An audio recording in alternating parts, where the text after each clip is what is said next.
Hello, and welcome to an emergency episode of Spart Talk. We were not going to launch season 2 for a few more days, but things happen. And when things happen, we are here to put forward our answer for what to do. So today, as all our listeners will know, Trump bombed Venezuela and captured President Nicolas Maduro and his wife and flew them out of the country. He later published a photo of Maduro blindfolded aboard the USS Iwo Jima. Now, the buildup against Venezuela has been underway for a number of months, and it was always going to be a matter of when, not if, the US was going to bomb the country, I think, and try to implement some version of regime change. Now, things are still developing on the ground. We are obviously not there, but are trying to follow events as closely as possible through various mediums and sources. So in today's episode, we want to very quickly lay out the broad strokes of why all workers and oppressed of the world need to take a strong and clear stand on the size of Venezuela, a country that has been in the crosshairs of the US since Hugo Chavez and the Bolivarian Revolution, and demand the release of Maduro. We also want to lay out a number of things that the left and anti-imperialist forces must do to push forward the struggle to defend Venezuela. So with me to do this is Comrade Vincent. Hello. Hello.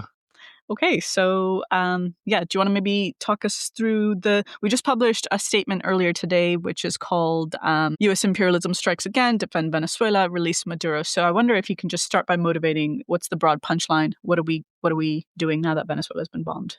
Yeah, broad punchline is the need to urgently oppose, protest, demonstrate, strike against U.S. imperialism. This is a tremendous escalation, a massive attack, not only against the sovereignty of Venezuela, but honestly a message to all oppressed people of the world. The U.S. is on the offensive, and I think you also need to view this build-up in the last few months and this attack today as really the culmination of the U.S. sort of new strategy to shore up its domination. Mm-hmm. They've made clear in a document, a few weeks ago that the United States would focus its energy in Latin America. They are unable to confront China directly, so they want to turn at least Latin America into essentially a whole continent of U.S. colony, or at least have pliant pro-U.S. regimes there to get the resources, get whatever they need there to really build up the confrontation with China. Mm-hmm. It's a clear act of U.S. aggression, and whatever your opinion about the Maduro regime, it is key that workers, all the oppressed people, really take a clear stand against this aggression. So that's pretty much the punchline, honestly. Yeah. Now, obviously, we're a leftist podcast and our listeners typically share our views to some degree. But I want to maybe just ask you to lay out to people who are not in the leftist bubble, because some like Maduro is not Chavez, right? So some might, and Venezuela has been really struggling the last number of years economically. And some might say, well, Venezuela's not really it's not a great regime. Maduro is no great working class leader. Like, why should we defend Venezuela? Yeah. They might even hate Trump, but they might not see obviously why there is a need to take a side here. Mm-hmm. And I wonder if you can explain it to a more normal person on the street. It's a similar problem that we confronted with Iran last year when the United States bombed Iran. Obviously we're no friends of the regime, the clerical regime in Iran, but still we took a side with Iran, including with the government against the United States. Look, it's pretty simple. After Chavez came to power, the Venezuelan government, whatever criticism you might have, or started to take a number of measures against U.S. interests in Venezuela. And since the early 2000s or late 90s, the Venezuelan Bolivarian regime has been a thorn in the side of the United States. The United States wants full control of Latin America. And with Trump, they want really every country of Latin America to be 100% behind U.S. designs. They want those countries basically to be just little puppets and little colonies of the United States. And the Maduro regime, for whatever its criticism, has been a thorn in the side of the U.S. So that is why they are overthrowing him. Overthrowing Maduro. It isn't about drugs, and it isn't about democracy or the will of the Venezuelan people. I think that's pretty obvious to see. It is really about putting a U.S. puppet in Caracas, at the head of the Venezuelan government, so that the U.S. can do whatever it wants. I would know that Venezuela has a huge oil reserves. Mm-hmm. The U.S. is interested in that, and this explains much more than whatever you'll hear about democracy or drugs or whatever, which are really made up reasons to overthrow a leader. So how do you solve a bit this problem of like, this isn't a leader we support. Maduro has been quite repressive against the left, against workers and the oppressed. He's leading a corrupt regime. So how do you resolve this contradiction? Well, it's quite simple in a sense. It matters who opposes and who overthrows these regimes. Yeah. If the workers would rise up and led by, a party that really stood for socialism and, sweep out these bureaucrats and these corrupt people and put in place a socialist regime against the US for the liberation of Latin America, we would support this. But it's an entirely different question when the US comes in, overthrow these regimes and puts a US puppet. Actually, the outcome of this will be horrible and will open a new chapter of like reaction in Latin America. Mm-hmm. Fortunately, we will see what will happen with Venezuela. It's the day of, but it doesn't look good at all at the moment, and it looks like it's the opening shot of a quite terrible offensive for everyone. So it's quite simple. Regime change by imperialists must be opposed unconditionally. Whoever they're changing, you have to take a stand, including with those the US targets, even if you have differences. That's kind of a basic stance, I think, that revolutionaries and any anti-imperialist or anyone fighting for progress must take. Yeah. I want to pick up what you said about, things are still developing, but it really matters what is going to be the reaction of the Venezuelan people. And yes, of course, news is coming through and we don't have the clearest picture yet, but the vice president has made some statements. She's, asking for proof of life. The generals have called to, for the people to come out. And, famously, Maduro had been arming a lot of the workers and peasants in the country, very good. And in the statement that we just put out, we say the Venezuelan people must resist U.S. imperialist aggression by any means necessary. What's your sense of how it's going to look? Mm-hmm. It's really hard to say. We're not there, and we shouldn't pretend to know more. But what I've seen so far is there's been demonstration throughout the day. It seems to me that there haven't been really big or sizable. If you compare particularly in 2002, there was a coup as well, a US-led coup against Hugo Chavez, which at first worked. They took the president, and the Venezuelan people really went into the street by the millions, literally. And that actually defeated the coup. Yeah, they were forced to hand back Chavez, exactly. And that was a good example of how the intervention of the masses could defeat the plans of the imperialists and their little puppets. Now, it remains to be seen if the same thing will happen. It might be, for me, it doesn't look that way right now, but we will see. The situation is still developing. But we do have to know that support for the regime hasn't been the same, lately that it was in 2002 with Hugo Chavez. And then again, there's a bit of a fog of war. Trump said that the new vice president, who's been sworn president, was basically going to do its bidding. She said something quite different on television. We don't really know, so I don't want to. Yeah. Okay, no, I think that's fair. But I think the point here to note is, millions came out when they tried to do a coup against Chavez. We're not seeing the exact same situation, but, fundamentally, it's still the same question of defending Venezuela and defending its sovereignty and whatever gains of the Bolivarian Revolution remain. Okay. What's quite clear is that whatever the task of communists really would be to agitate for the defense of Venezuela, for building the resistance against U.S. aggression, and to really try to push back against probably a sense of demoralization that might be widespread in the population, really make the basic argument that, look, whatever criticism you might have at the regime, what will come next, which is basically U.S. neo-colonial overlord, is going to be even more terrible, because Trump now says that the U.S. will run Venezuela, like basically a colony. And that would be it's a terrible prospect. Yeah.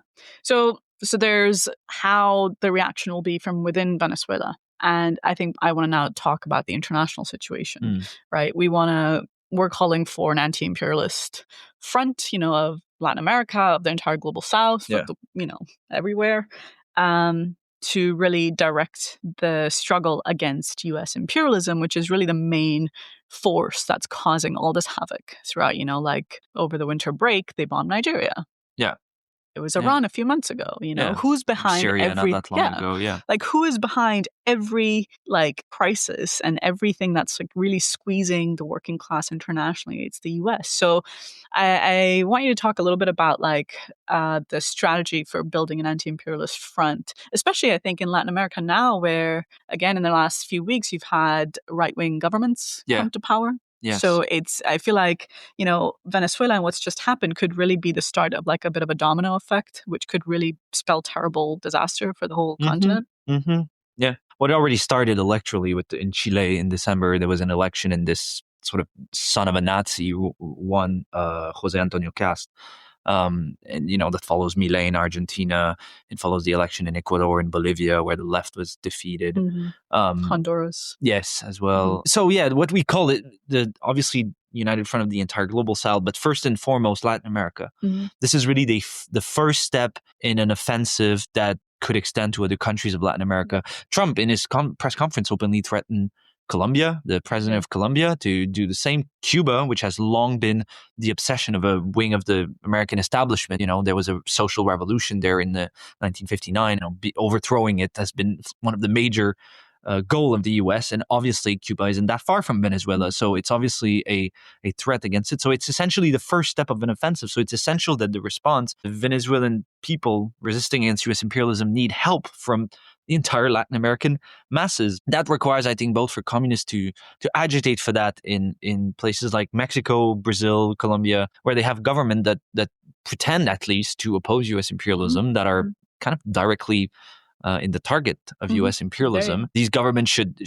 This is obviously a clear warning. They should break ties with the U.S. They should actually directly help militarily the Venezuelan people and the Venezuelan government resisting U.S. aggression. That has to be advocated for. Then in countries where it's like, people like Milei or Cast, that's a bit more complicated because obviously these governments are not going to do this. I think you really have to lean on there is in Latin America a strong anti-imperialist sentiment, for 2 centuries or more has been carved up and pillaged by U.S. imperialism and also, British, Spanish, etc. In the past. So there is this strong tradition and sentiment, which has to be tapped into and tied also with the fight against these various right-wing pro-US regime, thinking about Milei, for example. It isn't an easy task, but it's a necessary one in the sense that the whole of Latin America is being targeted by the US. It requires a response from the whole Latin America against imperialism. And there's a basis to unite the continent on this basis. Yeah. And I think, speaking of what you were saying earlier about the US shifting its sort of eyes towards Latin America as a broader strategy to contain and isolate China, I think the PRC, the People's Republic of China, actually has a huge role to play in this conflict, a role that it has, failed to play in previous conflicts where the US has openly attacked other countries, right? And I wonder if you can speak to what China could do to actually propel such a struggle forward and push back against the US offensive. Yeah. I think what's shown by this attack today is really a lot of the leftists are having, in Latin America, for example, are having discussion about, is China imperialist? Or is the situation in Latin America a battle between the US and China about who's going to oppress the continent? And really, I think what the attack today shows really that actually there's one imperialist power really controlling and oppressing Latin America, and it's the United States. And actually, if there's a criticism to be made of the People's Republic of China, isn't it? It's actually its total lack of an aggressive response to face U.S. imperialism. Not only in Latin America, but elsewhere in the world. The same could be said for Iran. The same could be said for Palestine, obviously, which they, not only did nothing, but sort of helped the Israelis in many ways. They have had while the U.S. is doing everything to position itself to encircle and choke China, China has been playing a really passive role, actually, despite tremendous ability. Some leftists I read, China is thousands of kilometers away, they can't do anything. I'm sorry, China has tremendous economic, infrastructure-wise, military capacity, which, without a direct confrontation, could actually help at least the resistance there. The reason why it's not happening is a political choice. They do not want to rock the boat. They do not want to do anything that's going to anger too much the United States. Well, a simple thing. This year, the last year in 2025, the rare earth minerals. China has a tremendous card against the U.S. They control the whole supply chain of rare earth minerals, which is crucial for the U.S. military. They could just turn off the tap, and that would actually change the entire situation. Yeah, I think that's an important point. Yes. And I think the left getting into really abstract, sterile debates about like China and its, export of capital and whether it's imperialist or not really serves to minimize like who's actually causing havoc, who's using violence across the world, and who's actively oppressing other countries. And, okay. All right. Now I want to start coming to the left. My reading of the left, I think wholesale, a lot of them have come out saying defend Venezuela, which is good. Love it. Different from Iran. It's good that everybody's coming out in defense of Venezuela. I was just wondering, like, I haven't done all the work in terms of reading what the different left organizations are saying, but my one impression is that a lot of them are shying away from explicitly calling for the release of Maduro, to free Maduro. He's literally in handcuffs by U.S. imperialism. And for some reason, this is not a prominent point that I've seen on some of the left statements on social media and so on. But I wonder if you just had any general commentary on what's the left doing and what maybe it should be doing to advance the struggle right now. Well, I think the release Maduro is a good point. I think particularly in the sort of left-wing Trotskyist circles, RCI, Trotskyist faction, I haven't seen this slogan. Although it's kind of an obvious demand. Maduro has been kidnapped by the United States. The head of state of a country in Latin America has been kidnapped, put on a warship. He's going to be trialed in New York on trumped-up charges. It's obvious that a basic slogan is release him. Whatever your opinion of him, he should not be in jail in the U.S. or by American imperialists, obviously. And I think for me, it's a softness that comes from the same problem we talked about. It's like, oh, Maduro, we don't really support him, so you don't want that's not the question. To be capitulating to exactly soft on Maduro, but this isn't the question here. Like, whatever your opinion on him, the fact that he's in custody by the U.S. Army is a total. That's a criminal act. That must be opposed. Yeah, and I think it comes back to the same point you made earlier. It's like, who gets to decide on the fate of Maduro, right? It matters who overthrows him. Yes. We are for the working class waging a struggle against Maduro. We are not for the imperialists. It's just not their problem to decide. Absolutely not. So it's a question of the national integrity and sovereignty of Venezuela. Yeah. Who gets to decide? Speaking of New York, I don't know, I just thought of this, but Mamdani just got sworn in to much applause and everything the other day. But, if he's in New York, I don't know, New York City, but Mamdani could, I don't know, release him from the bunker or wherever he's being held. He'll do this. He did a little statement saying, "Oh, international law, blah blah blah." That's the other thing I was going to raise with the left is a lot of leftists are, "Oh, this is a break of international law, and we should uphold international law." And the president of Colombia was demanding an emergency meeting of the UN Security Council, and same thing with the Stalinist parties in India, etc. No, the UN Charter, blah blah blah. And it's like, look, I think it should be pretty clear by now that international law, is not only like a big joke that the U.S. doesn't care, or they implement it when it suits them and they don't, when it doesn't. But it's kind of a diversion as well. Now is not the time for UN emergency meetings. There's a struggle going on. Pacifist appeals and pacifist calls are actually a diversion from organizing the actual struggle that needs to be waged right now. I mean, international law didn't prevent a genocide. Of course not. So what, you think all of a sudden I'm like, oh my God, Venezuela, like let's please go and.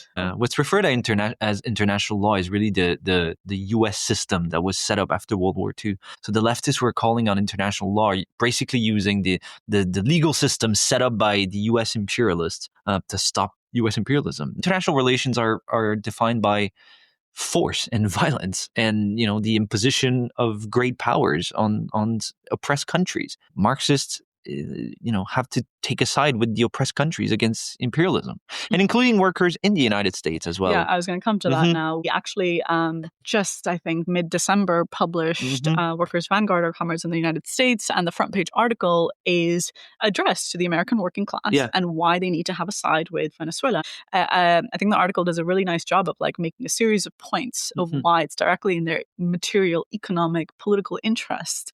Again, it's not about whether you like Venezuela or whether you like Maduro or not, but that this is going to to have direct consequences for the livelihoods and for the interests of American workers, black, white, or brown, And I wondered if you could motivate a little bit because, again, it's decisive. If Trump has been facing, I think, some domestic pressure because there's huge debate around affordability, and some people are starting to get a bit frustrated, like, hey, things are not really easing up. And if there's a real struggle at home, this could really be something that has the impact to influence Trump's foreign policy. So I wonder if you can motivate what comments in the US were saying. Yeah, I mean, I think our listeners should read the article. You could put it in the show note. But very briefly, what is it? It's like any new war by the U.S. imperialists not only will cost money, which will be paid by taxpayers, and lives, which will be provided by U.S.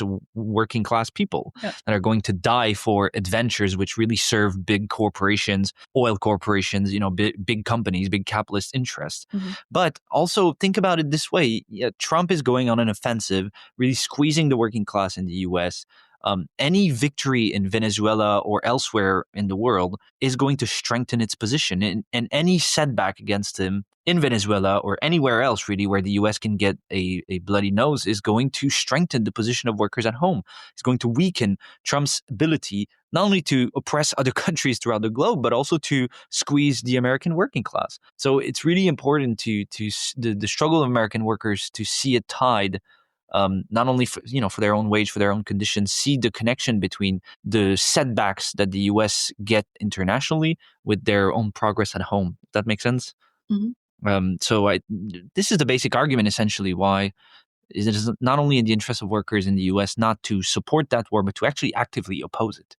Actively understand that this will actually ultimately bring down the living condition, increase the price of groceries. They're not going to get the oil money that all the corporations are going to make in Venezuela. They're not going to get a dime of it. So, and while, working class kids go die for these adventures. Yeah, I mean, it's always the working class who goes out and actually fights the wars of the ruling class. And this is a point that the Marxist movement has made time and again every time a conflict breaks out. I appreciate that. I think the other thing is the trade unions. What to do in the trade unions. I saw earlier here in Britain today, a number of the trade union leaders have put out statements which are like, we oppose this. Good for them. But I think there's words and then there's deeds. So what to actually do? Some trade union leader in Britain have opposed it, which is easy because Britain wasn't directly involved. All these trade union leaders bankroll Starmer. Starmer has basically supported the intervention of the U.S. He has said, Maduro is very bad and we stand with our U.S. partners and blah blah blah. So stop bankrolling. Britain is a junior partner of the U.S. empire. They are supporting him, so it doesn't matter if they make honestly a little declaration while they actually help a junior partner of the U.S. That's a point. That's an important point for workers outside of the U.S. maybe that maybe their countries does not directly participate. What can you do? Well, any blow against the U.S. interests or its partners that are carrying out U.S. design is a much needed assistance to the Venezuelan people. That's also an important point. Yeah. And I think, look, one thing we always end up talking about in this podcast is how things generally are turning right. And that's true not just in terms of the big, international, but in terms of the moods and sentiments within the class. So we're not saying it's easy to go in and make these fights. Yes, we want protests, we want strikes against this war and in defense of Venezuela, but this is not an easy task. But I think militants and the trade unions have to try and bring these arguments to their coworkers to really motivate to them how this is actually actively going to undermine their position, how this is going to, not help them. And I think sometimes it's hard because there's a lot of passivity and demoralization in the working class. I think this will not last, but I think then starting to talk about action for Venezuela might sound a bit remote, but it isn't necessarily as remote if you can tie it to a really burning and heartfelt condition or injustice taking place on the workplace. Because in the end of the day, these struggles are all tied. And I think the job as communists is to make this connection kind of obvious. Yeah, I think that's well said. I woke up today and the first thing I saw was this news. And suddenly there's a real pressure to feel demoralized. You're so far away. What can you do? or, that the left is so weak and small, and how do you want to fight, you want to defend Venezuela, but how do you do it? Like, I think there's strong pressures towards kind of going towards despair or like demoralization. I think also to just start just going into a crazy frantic mode as well, because there's just lots of bad stuff happening everywhere. But I think there's no short answer for this. There's no quick solution to this. What it will take is conscious patient work and like really insisting on the key political points that this is really what needs to be done. Yeah, I mean, I would say, look, there needs to be a movement against that war. So you should, even if it's hard, even if it's a bit demoralizing, there needs to be resistance. Resistance isn't a choice here. Like this is as I said, a first step in a broader campaign. There will be more of these kind of attack. So there needs to be a resistance built up, the arguments being made in your workplace, but also outside of it, and try to, there's a massive amount of demonstration organized throughout the world. Join them, build for them, that's for sure. However, I think there's also a reality here. As you said, things are turning to the right. Our understanding, and we've elaborated it in a number of episodes, is that things will get tough. And I presume that this is actually a bit of a warning about what 2026 is going to look like. So you got to also prepare yourself and steel yourself and keep in mind that, yes, this needs to be opposed, you also need to build the forces of the revolutionary movement, and this requires consolidation, patient preparation. So it's a bit of a mix of both, I would say. Yeah. And I think one thing you can start doing is go out and talk to whoever you're talking to and convince them the need to take a stand in defense of Venezuela and to call for the release of Maduro, to really make that a popular call. Yeah. And to build movement in your respective countries, whatever the national particularities of it. But there is a need for international solidarity with the people of Venezuela here. Absolutely. And yeah. Okay, so look, as I said earlier, like this is evolving. It remains to be seen what's going to happen. But definitely we're off to a really bad start in the year. We'll see what the response is. We'll certainly do more episodes on this, since it's obviously the front lines against U.S. imperialism has massively switched quickly to Latin America and Venezuela in particular. So this is an ongoing story we'll cover, hopefully. Yeah. And if something changes, you'll hear from us again, and we'll speak to you soon. Yes. All right. Alrighty. Thank you, comrade. We'll leave it here. All right. Bye-bye. Bye.